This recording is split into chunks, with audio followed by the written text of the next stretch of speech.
Barok langit ki kertong joka kam kira kan khub ka kong Angela Rangat kong wan penhun kharsentie but Reverend Pastor kersoi bor pertu kila thap kerteng bani khonik election 8,000 arpulai ha office returning officer East Khasi Hills ha ka step 8 tarik uremphang kakong Angela Rangat kanya khona South Shillong laban kakong wan penhun kharsentie na East Shillong ga khra but Reverend Pastor kersoi bor pertu na North Shillong Maukhar constituency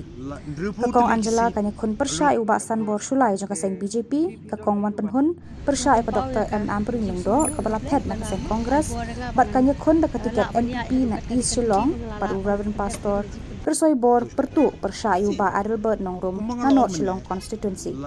hakapor bagi thep kerteng office returning officer lasenran bagi nong pershan bagi nong bu changki barok langot kilapan pau bagi shania scam haki pat ba nong thep vote bat ki kerman ban poisa ka thong jaka jingjap hakani ka jinyakhun